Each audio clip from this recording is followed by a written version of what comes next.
Out here in the perimeter, there are no stars. Out here, we is stoned, immaculate. Hello and welcome. This is the C86 show. I'm David Eastaugh.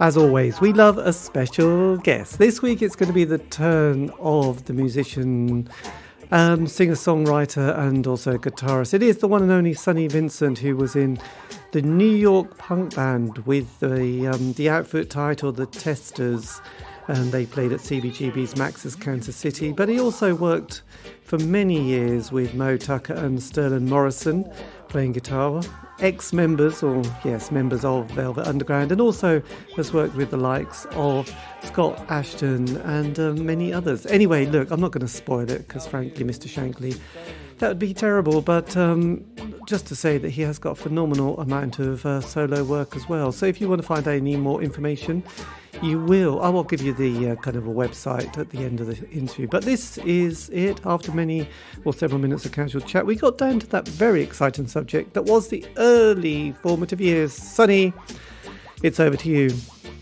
Well, it's usually, well, for me, it's kind of the typical one. When I was a kid, they just came out with these transistor radios, these little square things, the size of a soap dish almost. And kids would hold them to their ears, and it was a new thing, and transistor radios.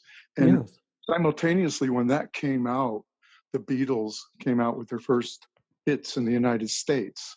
So, and it sounded amazing over those little radios, because back then, everything was tubes, like valves. The radio station, the board was valves.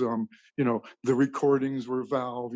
And although it was coming over these little transistor radios, it had this really raw rock and roll sound, and all the kids were hearing that. And it was like even though the songs were like, about he loves her and she loves him and love and all this stuff, you could hear the rebellion in between in the vibe. And so everybody had those, transistor radios blasting, the Beatles, and at home too. And of course, then came Stones, and then, came a little bit deeper digging, I was in the suburbs, so I only heard what was on the radio. But every once in a while, you'd hear on an obscure radio station, the Yardbirds and stuff. And then, of course, later came the Kinks. And so I would think that the first, excitement was that stuff. And then discovering, deeper into music itself, like, Howlin' Wolf and Screamin' Jay Hawkins and, just Little Richard and all the early stuff, that I heard when I was an infant, little, but ambiently, but then really get into it.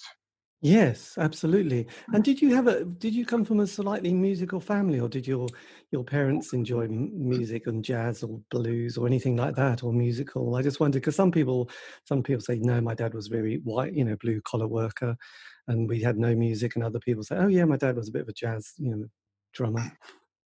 Yeah, no, my parents were ignorant Neanderthal types, and there was no decorations or music at all around the house, not even an encyclopedia or something. Although I went to other kids' houses and saw how it could be with being exposed to the different arts and everything. So music was kind of like my way out of a bad situation. Yes. One Christmas, an uncle left an acoustic guitar under a Christmas tree, not wrapped, no bow, but I didn't need that. I just needed that guitar. I grabbed it, wrote a song on it, and just carried on. My God, that was amazing. Can you remember what year that was? It was in the 60s. Let's see, 60, I don't know, 64, 65. 64. God, that was the I'm year. not really good on dates.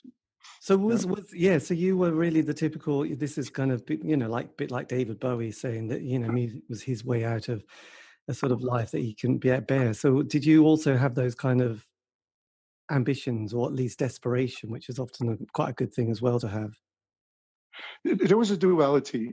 As I got older, and I still was playing guitar, and then the hippie scene came around and stuff. And when I was a young adolescent, I was the guy that, we would all gather in a park and, sit around for picnics or for, just get-togethers, and I'd have a guitar.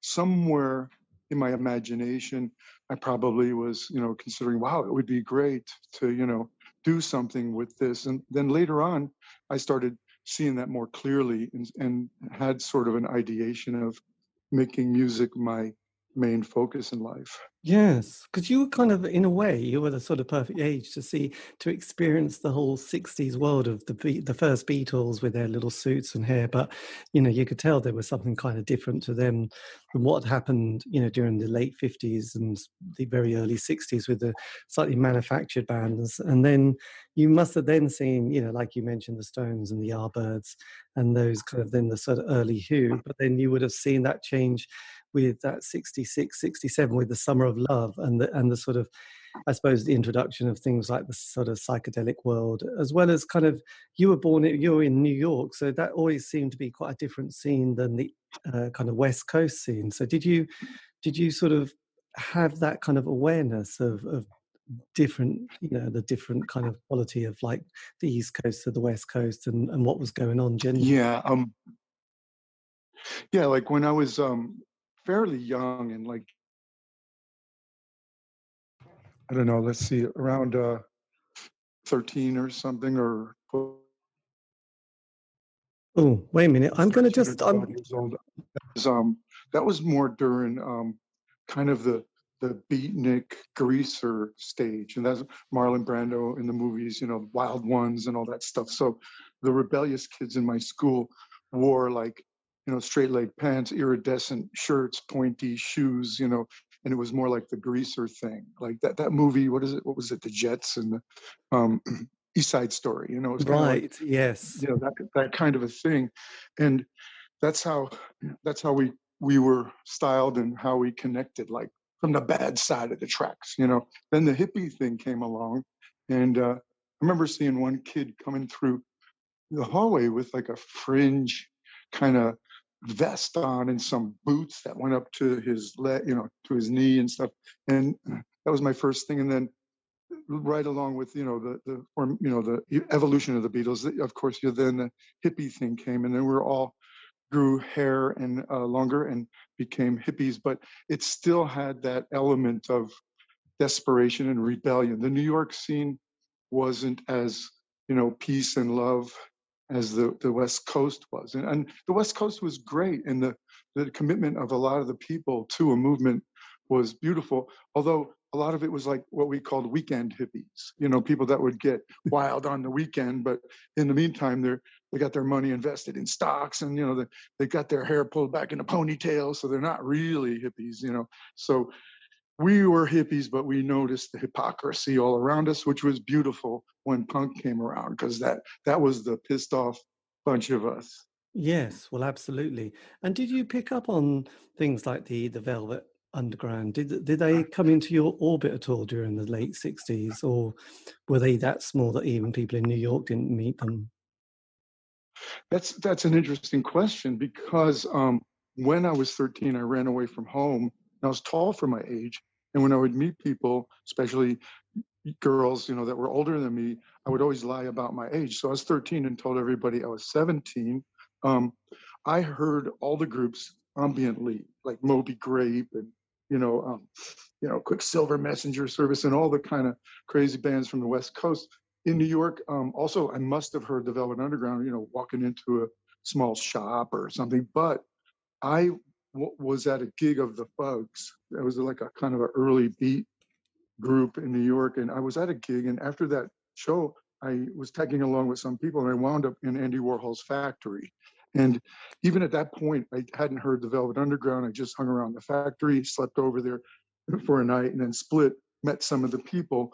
And it wasn't till later that someone compared one of my songs in a review as, oh, this one has kind of a velvety dirge like feel to it.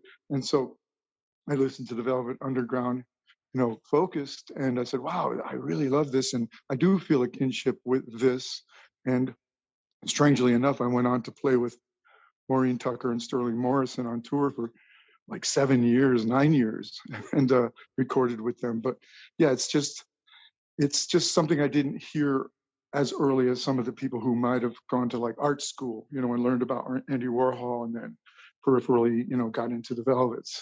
Yes, my God, yes, that's your teen years were quite sort of heavy, weren't they? Let's face it. It was kind of, yes, running away from, there was and what were the streets like in New York? Because we hear a lot about the 70s where it's quite grim. Was the 60s any better? The 60s were kind of grungy, but had this kind of like, there were different kinds of people on the streets. There were like, the flower children, and then there were kind of like the leftist what was it called, Weatherman type Yes. of anarchist, like Jerry Rubin and Abby like Hoffman that. as well. Abby Okay. Hoffman, that crowd, they were more kind of a little bit more, stressy and want to change the world now, and put LSD in the water in Washington D.C. and take over. So you had those kinds on the street and all their minions. And then you had the flower children and artist types of folks. And so the streets in the 60s was alive. If you walked down St. Mark's Place, a lot of the stoops, the steps that led up to the buildings on St. Mark's Place were painted with day glow paint. And, I was just like 13. I was going, wow, this is insane. By the time the punk scene came around, the entire middle class had moved out of New York City. New York City was in default and bankrupt. There's garbage bags piled up like, 12 feet tall on every corner because the garbage companies wouldn't pick it up, and there was no services. People's lights were out. And so the punk scene became a scene of where the middle class moved out of New York City, and the disenfranchised poor folks were still there. And there was a lot of gangs and stuff. And the artists were, the benefit to the artists were you could rent massive amount of space for like $90 a month. So Yes. there was a cool like artist community forming during the time that New York was in default, and that was all during the during the formative years of the punk. Yes. And did you, I mean, just briefly, I mean, were things like the Mafia, were they kind of, did they have a presence in New York during that sort of period where you could sort of sense that these kind of quite heavy gangs were there who were going to shoot you? Oh yeah, like if you went to Little Italy and you wanted to have a cappuccino and a cannoli or something, or a dinner, there's all these cool Italian restaurants in Little Italy. But I remember times when I heard a guy talking, and it was like Joey Gallo's son, and his dad had been killed in one of the restaurants, and it was all around. I mean, I wasn't a politician or somebody that was into like gambling or something, so I didn't have like a lot of firsthand experience, but you saw it all around you. Yes, blimey. And then the late 60s, you formed your first band, didn't you? Or several at this point. The main one, which was called, was it Liquid Diamonds as well? Oh. Oh wait, could you ask that again? Because it glitched out. It slightly glitched out, yes. Then by the late 60s, though, you'd started forming your first sort of punk bands, didn't you? And the most notable one of those, is that called Liquid Diamonds? Or had you recorded before then as well? It was, those bands were more like, I don't know what you would call it, hard rock or heavy rock. It was a precursor to the punk days, when I kind of stripped down my music. I know that album came out as an archival album, and it's really resonating with people that are into more like heavy kind of stuff. I did notice when I was playing later with Testors, which I guess could be called a punk band, at C.B.G.B's and Max's, there were many wonderful bands, and the image of punk was pretty tough, but the music in most cases wasn't as tough as the image. In other words, like you had Blondie, you had the Ramones, great groups. I love Blondie, I love the Ramones. Rock Away Beach. The Ramones had this cool kind of dangerous vibe mixed in with Bay City Rollers and the Beach Boys. But none of them had songs like Testors. My band Testors had no songs about girl meets boy or I love you or she loves me. We had songs like It's Only Death.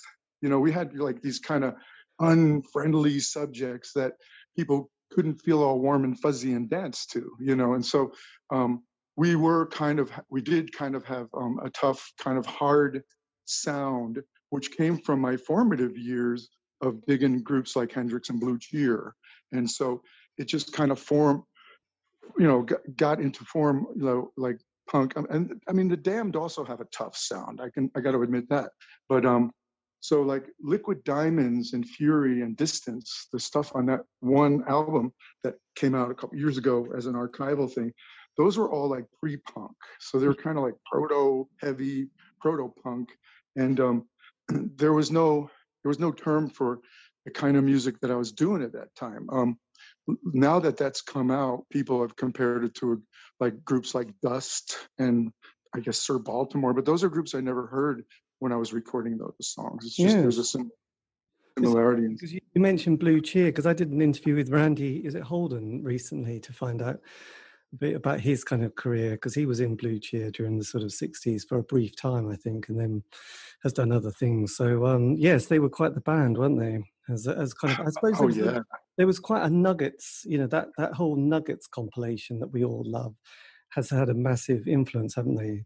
And yes, I guess again that's been archived very well. So we all know at least one song by most of those bands, if not the whole, you know, probably not the whole album actually. But then, but when the 60s kind of came to a bit of an end, not just like the actual year, but when people like Jimi Hendrix died and Jim Morrison and Janis Joplin, then you had the Charles Manson thing and Altamont, you were sort of at that age where you're probably about 18. Did that feel like, oh my God, the party's over? Or did it sort of, you know, it's quite a major thing to happen. I mean, to have that amount of, you know, death and destruction.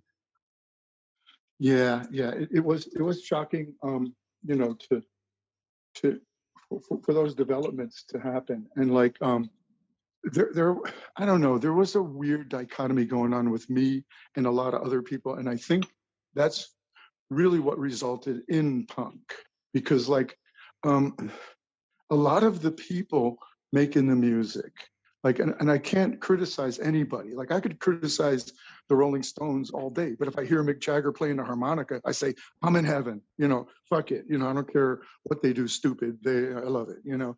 But the thing is that when I was a kid, I'm listening to the Rolling Stones and they're doing like Street Fighting Man. Well, simultaneously, while they're recording that, Mick's having, you know, dressed down inspections of his butlers and his maids at his castle. You know, there was nothing, you know, like when you're young and you hear the first Led Zeppelin album, you go, whoa, rebellious. You hear the first Stone stuff, the first Who stuff. But when those guys became like lords in castles, it changed. Something changed. Something became more like commerce instead of community, you know? Yeah. And so that was the resentment of the kind of punk scene. The punk scene kind of divorced itself from the peak of the hippie scene. The peak of the hippie scene where guys were fucking their amps and like, you know, like licking their tongues and playing between their legs and stuff. And like we went back to the 60s, like in the 50s actually, the early 60s and like Bo Diddley, you know, and the raw artist Gene Vincent, you know, and Little Richard, to where it was just kind of the raw energy without the kind of elevated histrionics that came from dudes who were living in castles, you know, dudes who were ultimately super rich and weren't really, you know, having the pulse of young people that were going through their changes, you know. This is true. I think there's something about because Lemmy, I love Lemmy from Motorhead, and also David Bowie as well, as I mentioned earlier. And whenever they got sort of asked about their kind of musical hero, they both said Little Richard, and then they said, you know, Eddie Cochran and Elvis Presley, the Sun years especially. And as Lemmy said, you know, that kind of 16 to 18-year-old, you know, there is something kind of like quite unique, but it's only going to happen once, and those kind of bands that you loved at that stage are always going to be with you, and you can't sort of think, yeah Oh yeah, I feel the same way about the early rockers, but like I don't want to be misinterpreted in terms of like I love all those groups and I don't have a bitterness about their success.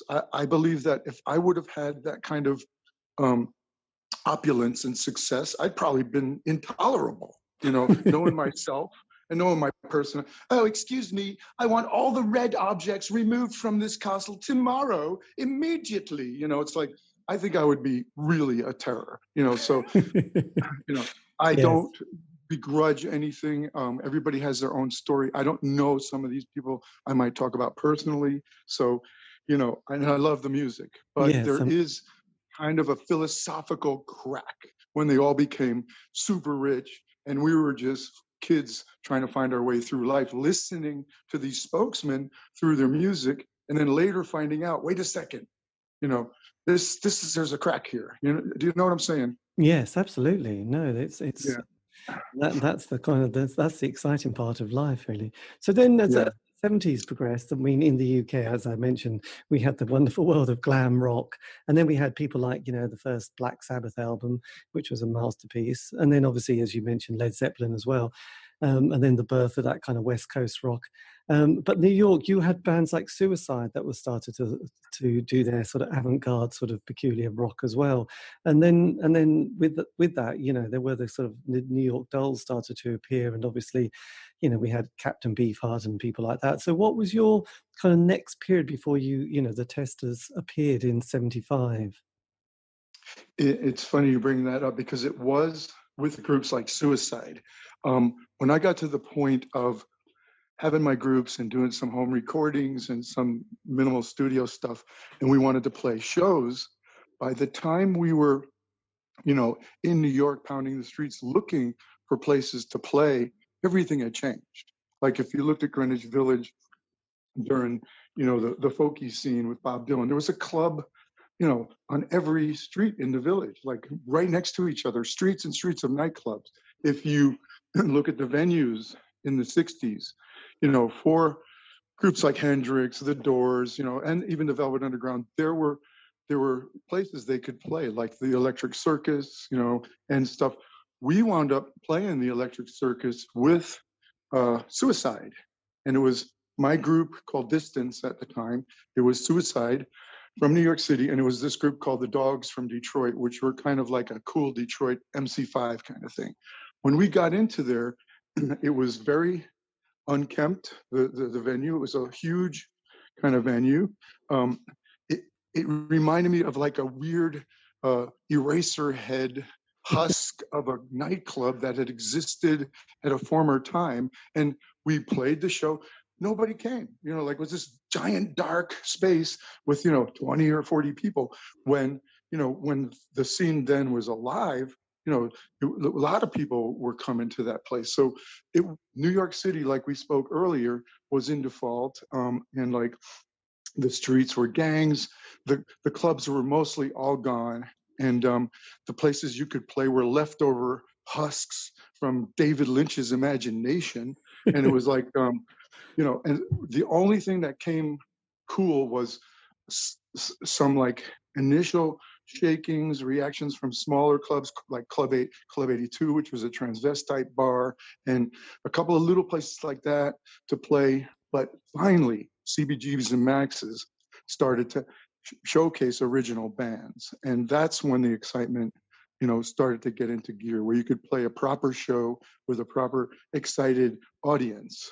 Yes, absolutely. And at that stage, because from sort of being quite the other side of the pond, but New York has this thing that it got abandoned by the authorities, and it was quite bankrupt. So obviously it was quite cheap to live, but also it was quite horrendously rough, and there was also the sort of a lot of horrendous hard drugs as well. So how did you manage to sort of live in, probably not on the street, but like living as you did? How did you sort of kind of manage to maneuver and navigate that kind of time, before you could sort of get some sort of stability in life? Geez, you're like my psychoanalyst here. I can't believe you're asking questions like this. There is a very poignant story, and I don't want to shock the listeners, and I don't want to seem like a tough guy or anything. But as we spoke earlier, I came from kind of a crummy background. It wasn't really, let's say it wasn't nurturing. It was the opposite. By the time I got from the suburbs to New York City, I was trying to navigate myself down the streets, down Broadway, down Madison Avenue, down 6th Avenue. And like, there were crowds of people coming at me. And like, I was kind of moving out of everybody's way because they were so confidently coming at me. And I couldn't figure out whether I was being polite because, oh, maybe they're in more of a hurry, polite. And what happened was I had an epiphany that I realized it wasn't politeness. I was the lowest of the lowest motherfuckers on the whole pecking order in New York City. People coming at me, no matter who they were, had the right of way, and I had to just stand by. And so I said, that must be something from, this ego-crushing childhood I had. So what I did, without any friends, without anybody to impress, but almost like a self-realization therapy, was I would go to 42nd Street, which was the toughest, badass street you could possibly imagine. It was all pimps in full length, mink coats and big hats, and parked illegally right on the street. Next to them was big Cadillacs with metal flake green, paint on it and stuff. And it was condoms on the street, needles on the street, hookers everywhere, porno shops up and down the street. And like, people just didn't go there unless they wanted trouble. I would go there very late at night alone. And between 7th Avenue and 8th Avenue, that strip of 42nd, it was between Times Square and between Times Square, 7th and 8th. And so I would walk down 42nd Street and I would say, I'm not moving out of anybody's way. I would rather die. And so I would walk down that street. And if the badass giant dude was there and you see he's got a gun, you can see it sticking out. I said, he's going to have to move or we're going to crash, and it's going to be trouble. But this is life and death to me. I have to grab some ego somewhere in the world. So I would walk in a straight line down 42nd Street, and these guys would look at me and kind of smirk and kind of move out of my way because they probably thought it was better to avoid trouble with this crazy fucker, And I did that every night until I kind of commanded my own kind of turf on 42nd Street. And it was like going through 20 years of psychoanalysis.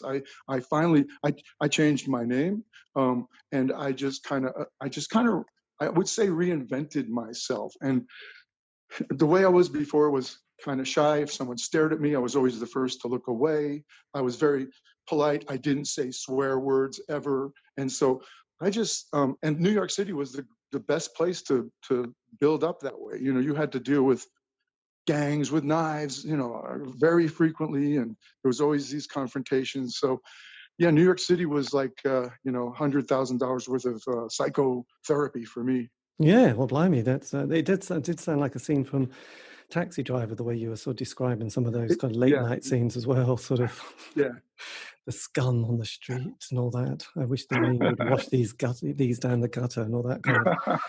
We loved Taxi Driver, didn't we, at the time? Anyway, that was all very exciting. But then 75, punk is just about starting to hit. And I did an interview with this guy called Richard Strange, who was in the Doctors of Madness in the UK. And he said they were there, right there. But he said we were 2 years too early for punk. But everybody in the audience loved it and then formed punk bands and made lots of money. And he just went, oh, we've kind of missed it. But you must have, with the Testors, was right in the right place at the right time to sort of pick up that kind of energy that was happening in New York and obviously over in the UK as well. Yes. Although, I had this kind of new confidence, I still had this idealistic kind of worldview in my character. So like, I don't know, there was a lot, we'd play a show and there'd be a lot of people coming up to us going like, oh, hey, I want to talk to you. I've got a connection in Sweden with a record company in a studio. We want to record you and make a film about your band. And I'd say, fuck you, and walk away. Because I just thought they were like music biz people, and I don't know. I kind of listened to what people say, like when I was a kid, like all the boys wanted to be astronauts or truck drivers, and the ladies, the girls wanted to be airline stewardesses. But I've spoken to airline stewardesses. How do you like your job? Oh, it sucks. It's like a waitress in the sky. You don't even get oxygen like the pilot does. Yes. You get recycled air that was originally, in the cabin. So I was thinking, well, that's not a good job, And so, I just kind of, I don't know, I just kind of always had like John Lennon, like when he became successful and was living after the Beatles in New York City, he would say things in interviews like, well, okay, I'm successful, but I spend all day talking to lawyers and accountants, the same fuckers that I hated when I was 10 and 11 years old. This is hell, And so when business guys came up to me, talking business stuff, I guess I was very stupid in that way, but I just told them to piss off. So there was a lot of opportunities probably we missed, but we were maniacally focused on the, if I can use the word, integrity, of our music, our art. And it sounds a little bit arrogant, but we truly were focused on that and wouldn't budge. No, absolutely. Did changing your name, was that a bit like the David Bowie thing of sort of wanting to create a character that you could sort of step into so that you could feel a bit more confident and a bit like putting a mask on? I just wondered if that was like just felt a bit more comfortable, sort of realizing that, you could think this is like, Vince Taylor or somebody like that, thinking, no, this is me, the kind of the musician, not me, this young kid who's got all these kind of, family stuff and sort of issues, I suppose, that we all have in life. Yeah. I hadn't read about that, that formative stuff about David. I think I read something along those lines at one point, but yeah, it was precisely like that. When I changed my name, and I didn't go through like a, like a radical transformation. It's hard to say. Basically, like after then, when people would ask me about my past life, I would just say, "Oh, my parents are dead," or like, "Oh, I grew up, somewhere else." I just wouldn't talk about my former life. My life started when I changed my name, and so kind of like that. Yes, I think Jim Morrison always said his parents were dead, which I think surprised them. Yeah. As they sat there watching telly, like, I don't think we are.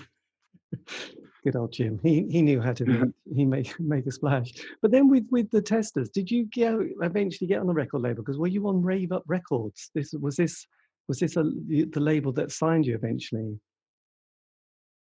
No, Rave Up Records was something that put the Testors material out many, many years later, like 25 years later or something.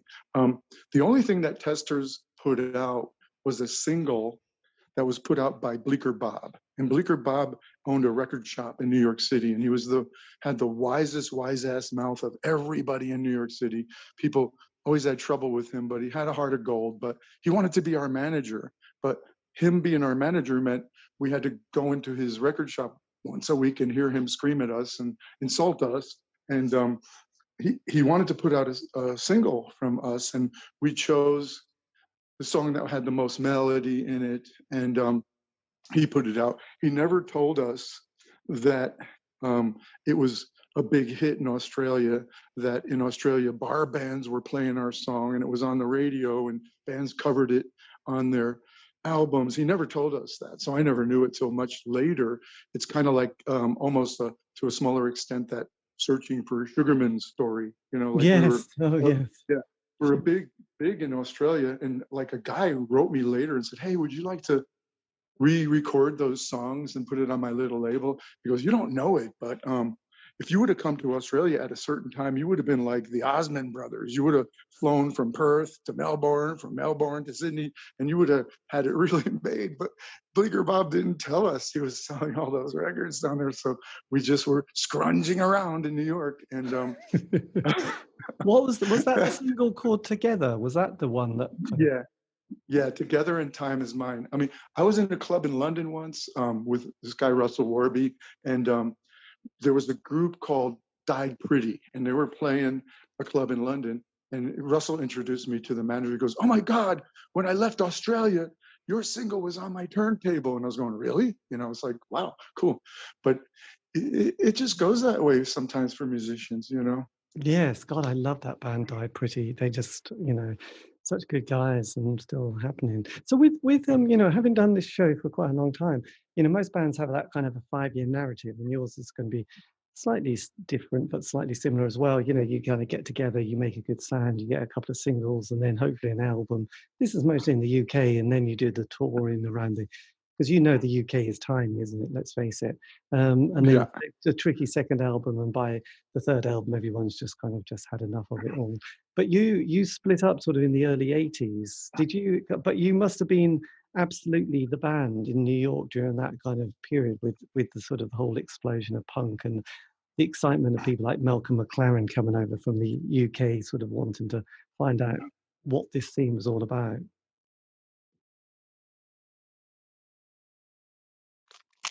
Oh, can you hear me? It glitched out for a second. Yes, I can hear you now. Okay. That's cool. So with Malcolm McLaren coming over, yeah.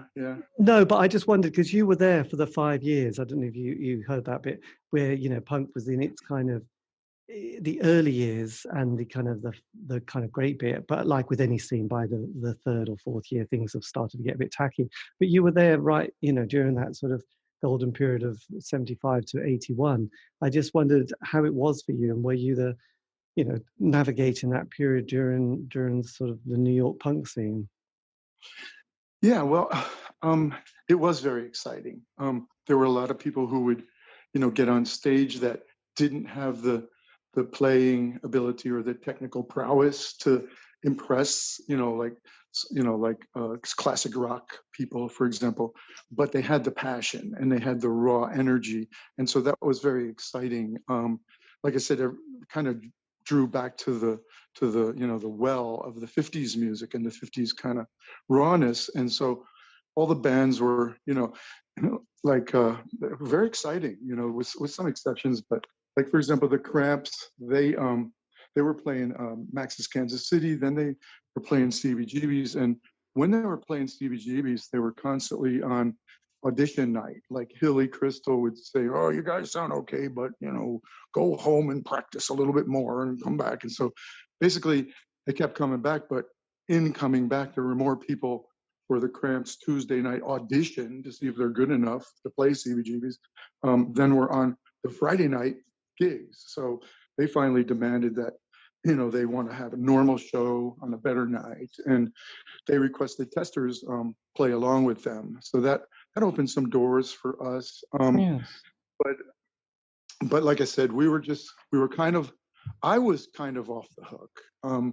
I was, I don't know, I still had a chip on my shoulder, and I didn't have like a common sense of business in balance. In other words, like people that I know, like Steve Baders, and what I know about Iggy, from talking to him and like from playing with guys from his band, the Stooges, is that they also have a very keen business kind of like shark-like radar. In other words, I heard that when Iggy first met Danny Sugarman, that was managing the Doors. He was the wild child. He just ran across the dressing room and jumped in Danny's arms, and I knew Steve Baders really well. We were very close, and Steve was the kind of dude that would get on stage and pour beer all over himself, put chewing gum on his pubic hair, and then take it off his pubic hair and chew it some more, and put it on his underarm hair and chew it some more, and then spit out a bunch of baloney on the people in the front row and stuff. But off stage, Steve was a real gentleman, and he knew how to schmooze. Like if you had a record company or film company, Steve was, oh, really? Yes, of course. Oh, yes. Shaking hands. And really the art of schmoozing. Like I said, if I met business people, I'd be like, fuck you. So we were just kind of like, I don't know, the wrong band for, doing business. It was like I was aware of that the punk scene in England was a whole different thing, that was like a grand social movement and everything. And I'd read about that. I heard the records and stuff, but I didn't retain the impact of that. Like when I played music with Captain Sensible on my albums, and Glenn Matlock, from the Sex Pistols, and Rat Scabies from the Damned. When I spoke to them, they had a level of success that not many of the New York bands had. They so it was just I don't know. I just think that Testors was not made for business. We just would have blown it at every corner, you know. Yeah. So that's just the way it went. I'm okay with that, because then I think it just gets to the people who dig a little bit deeper. Yeah, absolutely. Did you also, with the New York scene, did you get that sort of the rockabilly thing with the Rockettes and also the early Stray Cats and all those people like Lee Black Childers and Smutty Smith? Did they, because they were sort of quite big, or they'd become quite popular in that world of the New York scene? Because I know that Smutty had got sort of brought over from Essex to New York with Levi Childers and various other people, and they formed a band, and they were kind of big, but again, they didn't quite ever get the recording that they were looking for. And then the Stray Cats happened, and it was like, okay, well, I think the Rockettes have slightly missed their day. But did you sort of pick up on that rockabilly scene at all? Yeah, I mean, Smutty. Weird. I keep getting weird phone calls and it interrupts. Oh, Zoom. Yeah. Smutty was very loved in the New York scene, and all those guys. And there was kind of like within the kind of quirky punk bands and like the rock and roll-y punk bands, like the Heartbreakers and all, there was also this underlying thread of bands that were very influenced by rockabilly and even like by reggae. There were just certain reggae bands, like, how the Clash had that kind of reggae aspect to them sometimes. We had New York people that were also like that. And so the scene was open-minded enough to accept, or to include, all kinds of styles and stuff. And I know that a lot of my friends were personal friends with Smutty, and they were very well loved, and they brought excitement to the scene, because like I said, Testors would get up on stage and play a kind of a cold, dark song, "It's Only Death," whereas the Rockettes would get up on stage and people would have fucking fun, so like it's kind of like we were a little bit more towards suicide than the Rockettes, because we're songs about desperation, songs about suicide, whereas after people work all week and want to go to a club and have some drinks, they want to fucking have fun. They don't want to hear a dude on stage talking about suicide and death, so I can understand that. And myself, I like to have fun too, so the Rockettes were a blast. yes, absolutely. But then 81, the band finish, and then you relocate to Minneapolis. Was that kind of an easy decision at the time to make, to sort of split and to relocate? That was crazy, because I was living with a girl on Bleecker Street. You could see C.B.G.B's from my apartment. And I didn't socialize all that much. I kind of kept to myself. But, she wanted to get out of New York City and go back where she was from, Minnesota.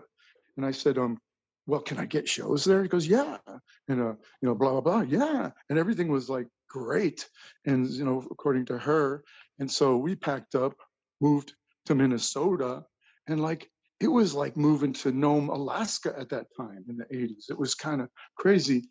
Shortly, I did find some kind of scene going on in Minnesota. And it was refreshing, because like I met Husker Du and I went to one of their shows, and I went up to them, and I didn't want to be insulting or condescending or like, I'm from New York, you're from stupid ass Minnesota, but I went up to them and I said, dude, you guys are playing with the same spirit that we used to play 3 years ago in New York, before everything got all jaded and junkied out and depowered. And they're going, really? Oh, thanks, man. So they took it as a compliment. And I really liked the young, kind of energetic scene in Minnesota. And I stayed there for a while. I wound Yes. up playing with, yeah. Well, Husker Du were one of my favorite bands of the 80s. In fact, I thought they were going to be the biggest band of the 80s, but they were kind of Candy Apple Grey and then the Warehouse album, and then they split up. I thought they were awesome. I went to see them a couple of times when they were in the UK at the Glastonbury Festival, and then also in London. So, and I still love, Bob Mould's material. I think he's still brilliant. But also Minneapolis is famous for Prince as well. Did that sort of, and he was kind of getting pretty well known in the early 80s.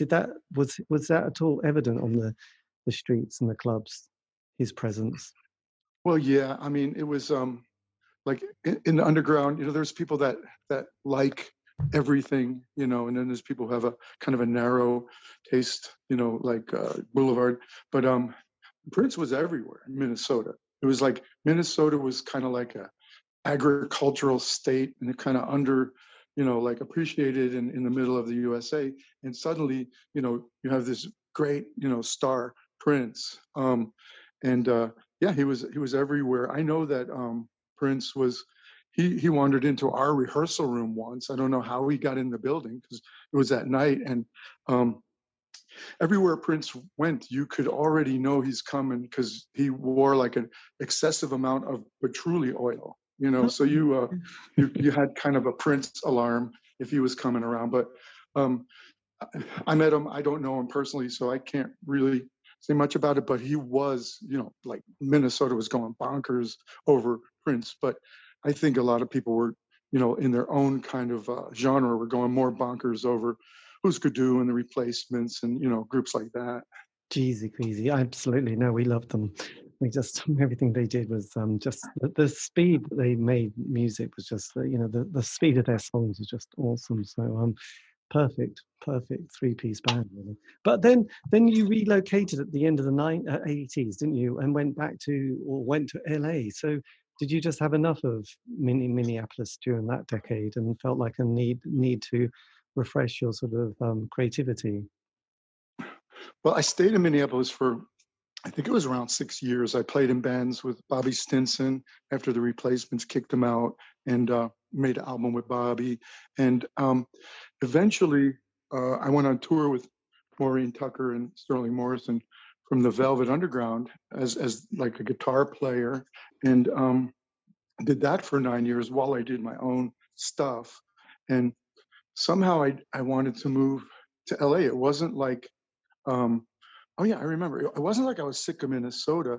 I was actually just like wanting to meet other musicians, and LA is kind of a hotbed for musicians. So me and my drummer friend drove from Minnesota through the desert and everything to Los Angeles, auditioned people. One guy that we auditioned, we really liked him a lot. And we've had him come back a few times, and we said, listen, man, we really like you. We want you in the band. And he goes, well, I'm a vegetarian and I'm not going to take no bullshit on the road. I want to be taken care of and blah, blah, blah. I said, dude, I will deliver you. You're so good, please, And so he said, okay, well, let me think about it. And then he came back another time to audition, and he was a little bit sad looking. And I said, what's up? He goes, I can't do it. I go, why? He goes, while I've been auditioning for you guys, another band I've been auditioning with, and they just made their first album, but they right away lost their guitar player because of heroin. And they want me to join their band, and they already offered me a freaking huge salary, every week. He said, I mean, I don't say this with ego, but he said, if it was a choice between music, I would choose you guys, but these guys are offering me a salary. I go, who are they? He said, they're called the Red Hot Chili Peppers. And so later I thought, holy fucking shit, when they became super famous, that was his choice. But yeah, and then we got a bass player, and out in LA, this bass player, he had graduated architecture school, and we were talking to him, and he was kind of like not saying all that much about his past.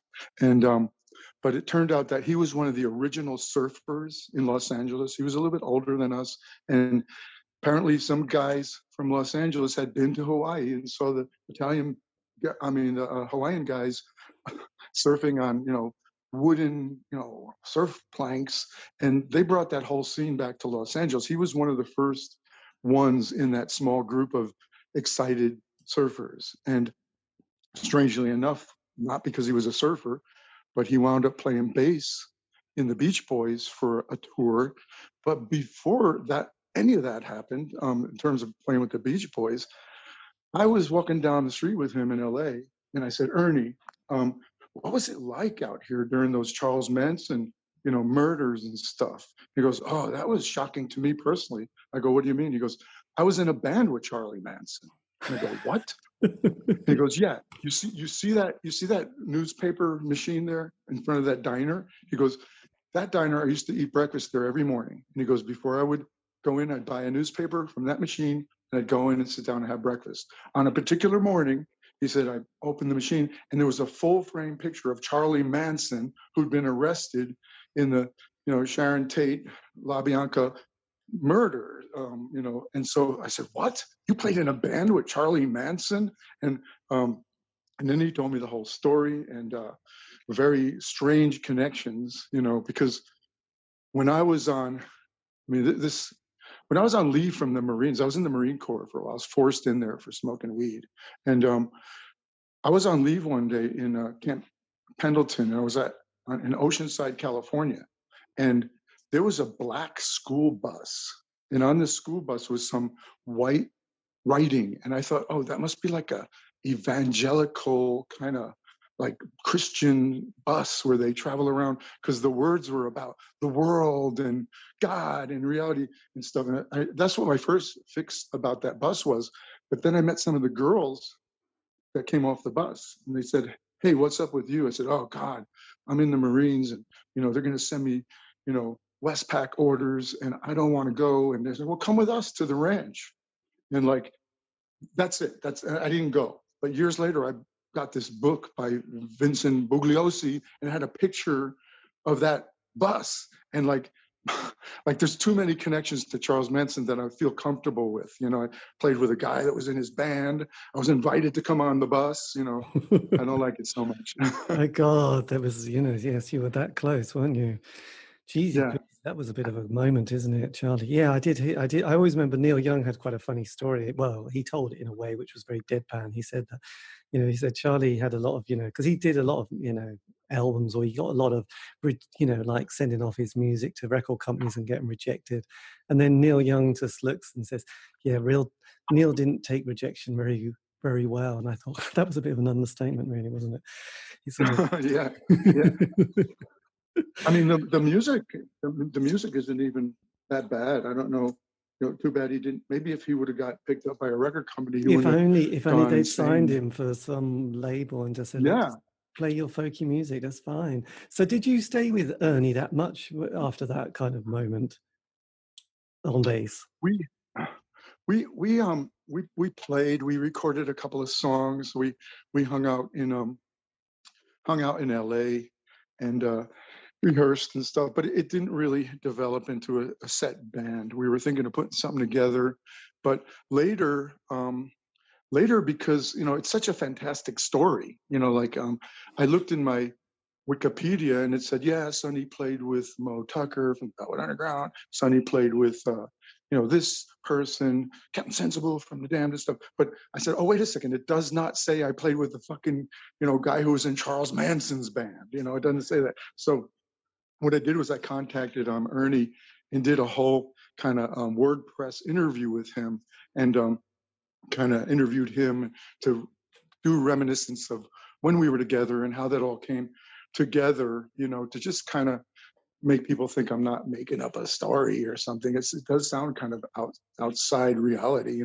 I was in a band with, even that he was in a band with Charlie Manson. Yes. Kind of, yeah. God, how did he not get, just briefly, how did he not get sort of sucked onto the bus and onto the ranch and sort of end up, yes, having a tattoo of the swastika on his head? Yeah, he told me that when he met Charlie and was hanging around with Charlie, they had done some auditions, and I think they played one gig, but it was not in the very, very beginning of the whole, when Charlie got out of jail and stuff, but he was already becoming a little bit powerful. He said he hung around with a lot of girls and a lot of tough Hells Angels kind of guys. And he said he didn't have this kind of exacting, controlling influence over people, but he was amassing a posse. And so when Ernie was auditioning for Charlie, the Hells Angels, or whatever they were, Saints Angels, or some kind of biker guys, were giving Ernie a hard time. And Charlie was going, hey, give the kid a chance, stop bugging him, so Charlie kind of had Ernie's back. But it was before he got the really kind of outlandish ideas, like the Beatles are talking to him in their songs and, Yes. predicting the future. So it was kind of the early, a lot of people, like when they have the early stuff before they go off the brink of like insanity, the reports are that they're pretty straight. Like, I'm a friend with Wayne Kramer from the MC5, and he recorded some very early stuff with G.G. Allen. And G.G., when he recorded with Fred Smith and Wayne, I'd ask Wayne, what was that like?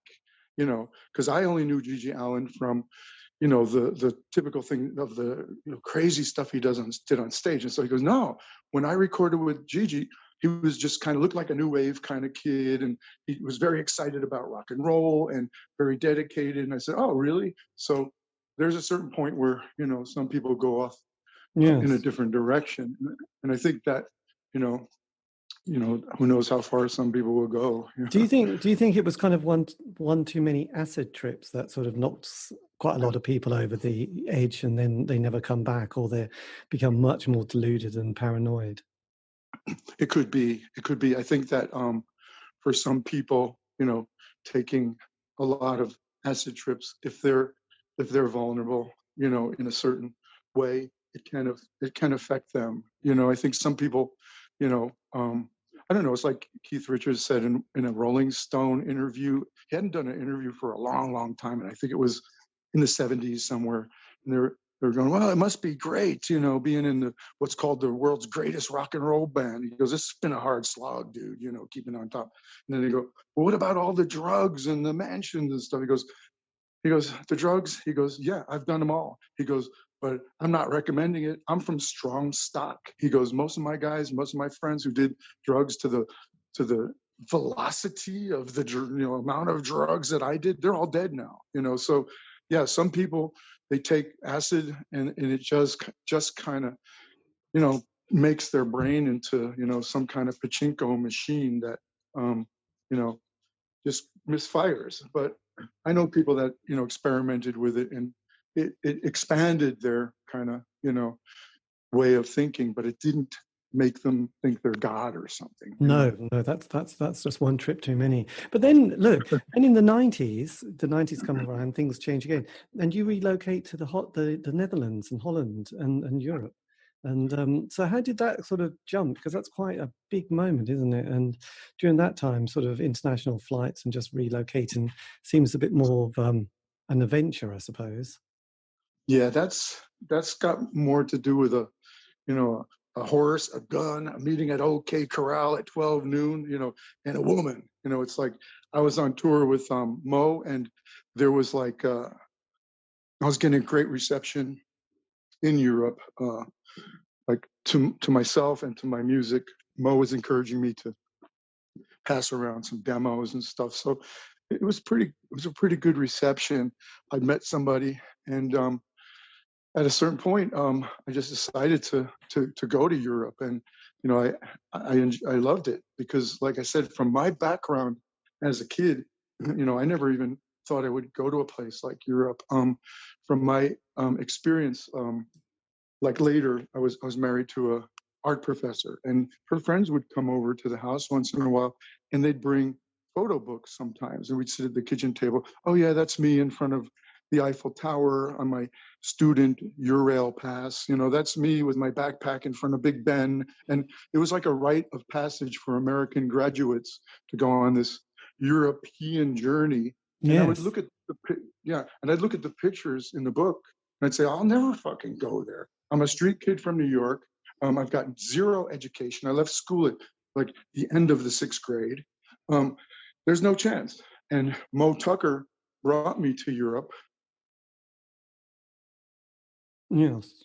I just loved everything about it. And so eventually I lived in Holland, I lived in Germany for many years, I lived in France for some years, and I absorbed it and just I always appreciated it because I never even thought I would see those places. Yeah, absolutely. That's amazing. That must have felt. Did it also feel like a fresh beginning? Because with this kind of cat from America, but no one also knows much about your background and much about your history. That again, you could sort of be who you wanted to be without any history. And I know when the Doors did that last album, it was almost like if you listen to all those lyrics and songs that Jim Morrison was writing, it was a bit like he said something like, I want a friend who doesn't need me. And it was almost like, I just want to sort of meet people who have no kind of like, oh, Jim Morrison. It's just, I just want to meet people and just go, oh, who's that dude? It's like, I don't know, I think his name's Jim. Did you have that kind of feeling sometimes being in Europe?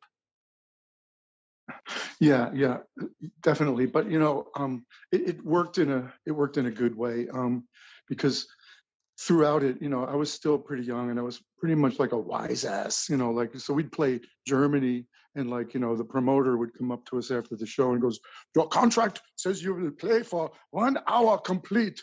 You have only played for 47 minutes. And I go, dude, it's not fucking factory work. What are you talking about? We play as long as we feel like playing. And so their whole, like in New York, like Suicide would, once, the scene started picking up at C.B.G.B's and stuff, Suicide was famous for getting on stage and playing an 11-minute set.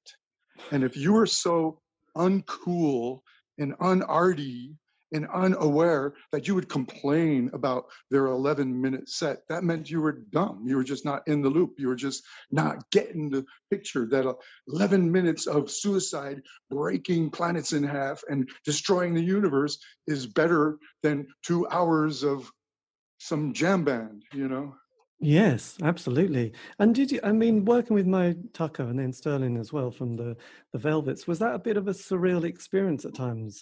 I know you virtually, you must get over it, but occasionally just thinking, my God, these two, especially over the decades, the importance that everyone has about the Velvet Underground. I just wondered how that kind of developed you, because these are kind of older musicians. I just wondered if they had become like mentors and gave you some sort of slightly sort of guidance or advice. Yeah, that was an epiphany and a real experience. First off, I can say that I learned a lot from Mo about just about certain manners and stuff. Like by the time I was playing with Mo Tucker and Sterling, I'd been on a lot of tours and been around. And like I said, I was a street kid from New York. So what kind of manners do you learn on the streets? So basically, we were just some kind of like almost to the level of Spinal Tap. Like we'd be in a restaurant and like a waitress would come over and she would say, what can I do for you boys? And I'd say, oh, there's a lot you can do for me, sweetheart. And Mo would grab me by the collar, bring me outside and go, listen, Sonny, I don't like that. That woman could be married, could be engaged. Do not do that with me and don't do it at all. I said, whoa, and like, so on that level, they were like family. They taught me a lot. Sterling and I shared hotel rooms on the tours. And, I would say, Sterling, what was it like to be in a very cool, in a lot of ways, popular band managed by Andy Warhol? What was that like in the 60s? And he would just tell me the insane stories and the stuff that, they experienced and what it was like, for them and stuff. And so, yeah, it really was a great honor. It was a great pleasure. And Sterling wound up being kind of the older brother I never had. He gave me a lot of confidence. He believed in me, and he he had my back. And so I was really devastated when he was gone. Yes, my God, these moments happen, don't they? Which are incredibly hard to adjust to, or kind of not Yeah. accept, but just to take the call and hear what the news. But it's always it's quite a sort of horrible moment. But the last 10 years, I mean, you've been so prolific. Actually, you've been prolific for most of your life, haven't you? But the releases that you've been bringing out have just been absolutely extraordinary. It's sort of. So did you then sort of after like 2012 go back to America and then sort of set up base there again and then start just focusing much more on sort of the new material that you've been bringing out? Yes. I came back to the States. I was living in Holland and I was getting ready to do a big tour all the way across Canada and the USA. And I'd done so many tours, I was a bit weary of it. And I said, maybe I don't want to do this particular tour. And I thought, oh, I don't have the courage to tell the booking agent I don't want to do it. But I said maybe one kind of maniacal way to get out of it is to ask for like so much money that they'll just say no, and so I did, and they said yes, and I said whoa. And so I was in Thailand, and I was getting ready to embark on a grueling tour, like 50 days, and I don't like days off because you just wind up screwing around and it doesn't help. So I was in Thailand, getting a little bit fit, swimming and getting healthy, because the road is just so demanding, and it just takes a lot of energy. And when I was over there, I heard my family was in an accident in the States, so I had to rush over to the States and take care of them. And I did that for a while, and at some point, I was kind of losing my compass. I was going, well, wait a second, like I'm becoming a soccer mom, taking care of my grandson here, and like I'm a musician, but I was dedicated to taking care of them. But they became more resilient, and I wound up having more time. And I thought that to get to emerge back, to emerge into my music again, it might be cool to do a production work, because I knew people who did production work, like Don Fleming, and he produced Sonic Youth. And I watched people doing production work, and I thought, well, that's kind of a cool job. Like Don would walk around in a woolen Tibetan hat and just go, yeah, sounds great. Yeah. And he had a clipboard, and yeah, well, play that louder, man. And like, it was like, I was going, wow, I could do that, And so I got ears, and so I was going to do a production job, which wound up I did produce it, but the guy, Bobby Liebling, he wanted me to play on it. He wanted me to provide the songs, and he would write the lyrics. And it became this epic story of us going to Portugal, recording an album. And once that was done and it got its fair run, I wanted to do another album of mine, which is my new album. It's Snake Pit Therapy. And with that album, I had kind of a philosophical dilemma myself, because during the time I was taking care of my family, I couldn't tour, I couldn't record, I didn't have any income, and my friends and fans had my back and kind of came to my rescue. And this outpouring of love and support, it really did humble me in a certain way. And I thought, okay, now if I make a new album, I can't be disingenuous and say, like, do like a typical song like, hey, this is a song like, cross between Husker Du, Black Flag, and, Screaming Jay Hawkins. It's called fuck the police, fuck your mom, fuck the government, fuck, fuck, fuck, fuck, fuck.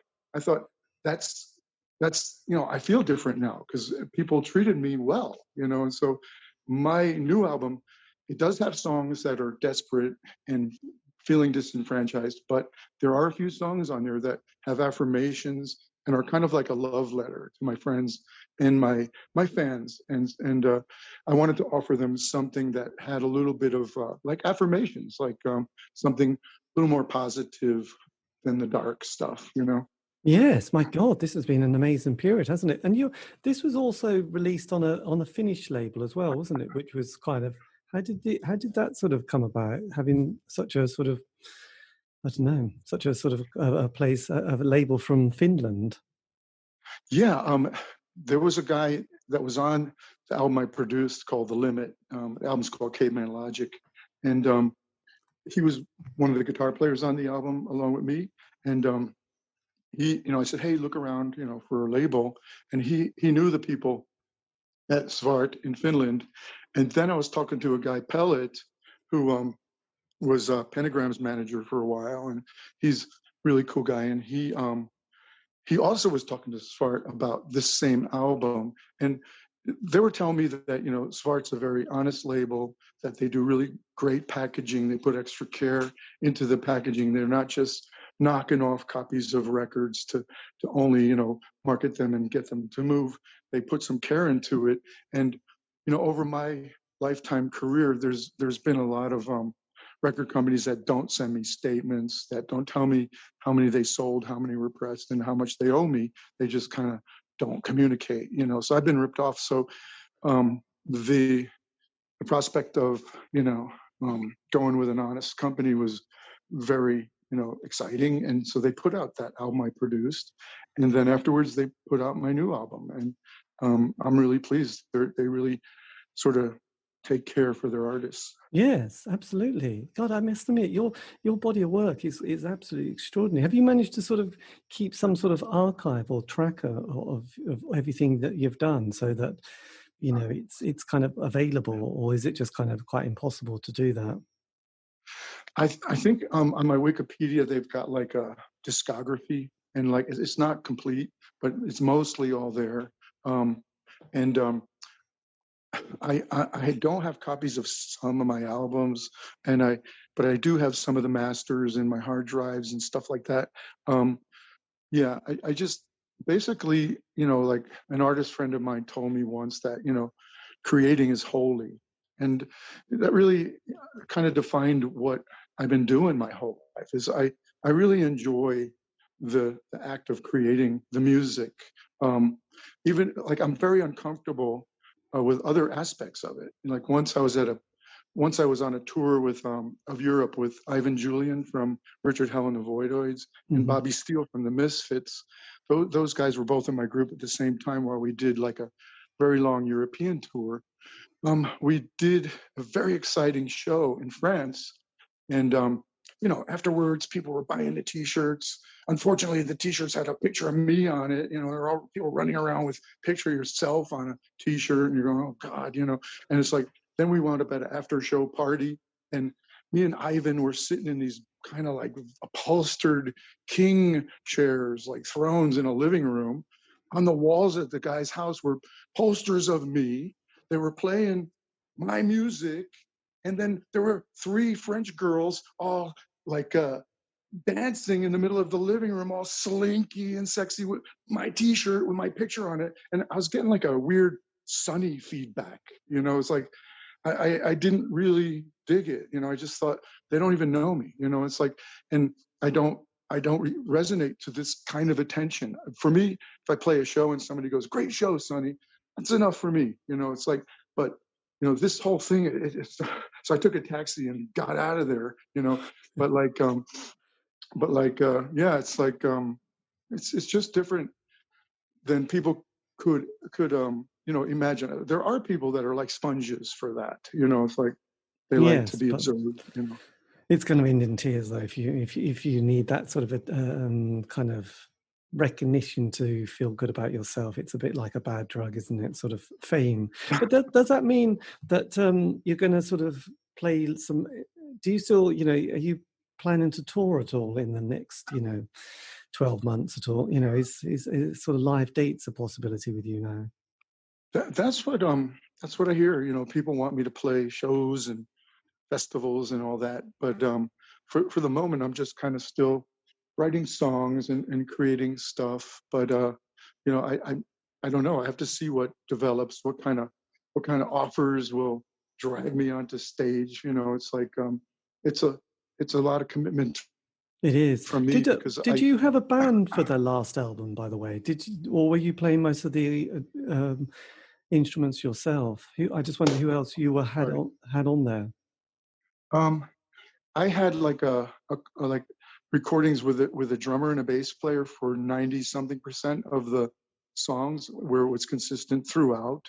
And then for other songs, I had some stuff that I had backed up from other sessions that I did. So it's kind of the cool thing about being a solo artist. Like I didn't realize it when I decided to just call what I do Sonny Vincent instead of Shotgun. I had a band called Shotgun Rationale. I had Testors. I had, all different configurations. But now that I'm just called, by my own name, I can just reach out to the community of musicians I know. Like right now, I have a song that I'm done with that has a drummer from Germany. This guy Vam, he was in a group called Doc and the Medics, and he was later going to play with Stiv Bators in a band. Now he's in Totenhosen, which is a huge German punk band. But I got a recording with me and Vam and a killer bass player, and I I built that up, and I wanted a guitar player. So I just said, oh, who would be able to play a cool guitar part on this? So I just reached out to a friend guitar player in New York, and he's going into a studio and doing a guitar part. So I can just kind of cherry pick, headhunt different musicians for my music. Yes, that's amazing. And have you set up a studio in your own sort of place where you're living at the moment that most people? I've got a very cool studio in my place, and I enjoy doing it because that was one of the benefits, the few benefits of the pandemic. I used to record 24-track tape. I knew how to run that stuff with an Eve board or whatever, and I was pretty good at recording and producing in tape studios. When digital. Oh, I think you might have got a call there. When can you hear me? Yeah, I think you just got an interruption. When digital came around, I just thought, I don't want something to do with that. Oh. And like, what I just kind of, whenever I did digital recordings, I would just sit next to an engineer, and he would do all the engineering stuff, and I would just say, hey, I want to do another track, or can you make the snare drum louder? But now during the pandemic, I learned a lot about digital recording, and I can do quite well at it. And so that was one of the benefits of the pandemic, having the time to focus on learning that. Yes, well, actually, it's interesting because I did an interview quite recently with Danny B. Harvey, who was kind of one of the Rockettes, and he's got a solo career now. But I think everybody I sort of do an interview with have got a sort of a recording studio in their garage or in their downstairs living room or basement. So it's kind of interesting. I think everyone's kind of learning that this is the way to sort of make music and not have to sort of be too worried about studios and sort of cost and stuff like that. So yes, it's got back to the DIY, but everyone's kind of going back to the music that they absolutely love as well, which is quite interesting. I think they're thinking, I just want to do what I really like. I'm not going to try and do something that might sell 20,000 copies or something like that. So that's cool. That's very cool. So I can see. So does that mean then, just last question, is that the case then that you've got another album, that will be coming out next year, 2022? I think so. But I'm not really sure. I do things really kind of spontaneous and intuitively. Sometimes I'll record songs and put them to the side and say, okay, like when I put out the Spiteful album, that album had that Rat Scabies on drums, Glenn Matlock on bass, and it had Steve McKay from the Stooges on sax.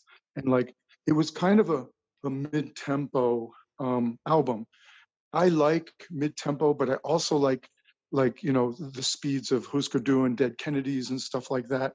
And so, I was standing in front of Rat. Rat was at the drums, and I said, "Hey, Rat, let's do a fast one." And he goes, "Wasn't that one fast enough for you?" It's like he just wanted to do like the Damned, straight, like medium tempo stuff. Yeah. Sometimes I like to make songs that sound like a circular saw cutting through the armor of a tank, just kind of noisy and fucking aggressive. And so I couldn't do that on that album, although, I expressed that feeling in other ways on the album. I did get my desperation out.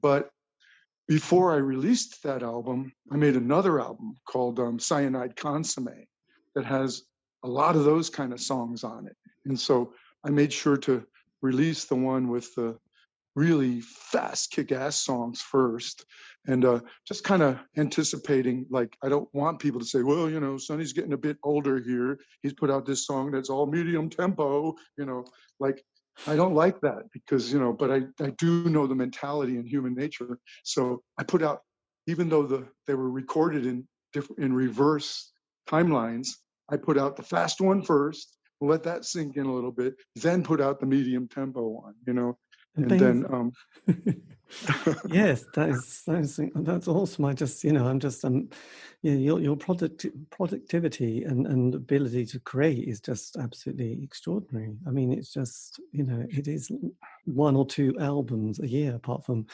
2013 that seemed to have quite a few albums. So, yeah, I've just never seen an artist with so much kind of incredible drive to keep it going. But yes, it's fantastic for your fans, and I have to say the last album does sound incredible. I've been playing that recently, and it does seem like you're still hitting a rich seam of kind of creativity.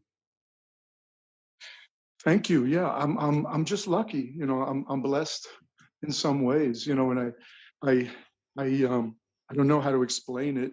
Um, it's like who I think it was. I heard artists like this guy James Taylor. I'm not like a huge fan, but I've heard stuff on the radio, and I said, "Oh, that's nice." And I saw him on a talk show with a kind of naive talk show interviewer, and he just had played a song on the talk show, and like Fire and Rain or something. She goes, "That's amazing. Like it must be so difficult to play guitar that way." He goes, "If it was difficult, I wouldn't do it. It's easy for me, so it's not meant from a ego point of view, but I appreciate what you said. But for me, it's like I'm just lucky. Like it's just overpowering for me. Like if I go in a music store and I'm checking out a guitar and I plug in an amp, I'm already writing brand new riffs, checking out a guitar that I go home and make a song out of. It's like if I don't even like I don't know. Anytime I pick up a guitar, I'm writing a song, and it just comes very, very easy for me. And what what's a little bit more like soul searching is to come up with the topics and the lyrics, and to try to express myself that way. That's a little bit. I'm a little bit more careful in that. It's not that I'm not careful about my riffs and my song structure. It's just that those things come naturally for me. Like I've done shows on tour where we have run out of songs, and they want more. And so if I'm with a band that can follow me like a hound dog, I'll just make up. I'll play like an E and then play a D and then play an A and an E and then a D and then an A and then A, and I'll just sing stuff to it. And strangely enough, sometimes they like that stuff better than the stuff we rehearsed. So I'm just lucky that way. And Yes. And do you have a particularly favorite guitar, or do you have so many guitars? I just wonder if there's one guitar that you often just go, God, this is the one that you always reach for, that just kind of creates that magic. I have a favorite one. It's in Holland still. I haven't been able to bring it back, so it's been sitting there safely since I've been in the States for about 5 years or so. A friend sent me a guitar through the mail that's different from mine. It's got like a wider neck, and I had to get used to playing it, but it sounds cool. So that's what I use. I don't really have a favorite one at the moment, but I'm able to wrestle my sound out of almost any guitar. So I mean, Yes. when you have a really good one, it almost seems like it plays itself. So yeah. And did you, I mean, just almost lastly, did you have any sort of closure with your kind of rather strange family and just, parents, or did you never see them again after you left home? Oh, no, I just kind of just basically divorced them. It's like I've been on my own, since I'm 13. Basically traveling, hitchhiking since back then, and I didn't have any support, and so like I said, that's another way I've been blessed. Being on your own since you're a little kid, and lying about your age.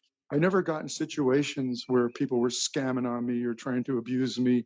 Most people took me under their wing and kind of looked out for me when I was a kid on the road. So I was very lucky, and it's another form of education to be around older people when you're that young, and being on a kind of a street level, living in lofts and all that. So in terms of my former life, no, I just kind of divorced myself from all that, because it to look back, it was only a lot of scars and pain and stuff. So I didn't want to.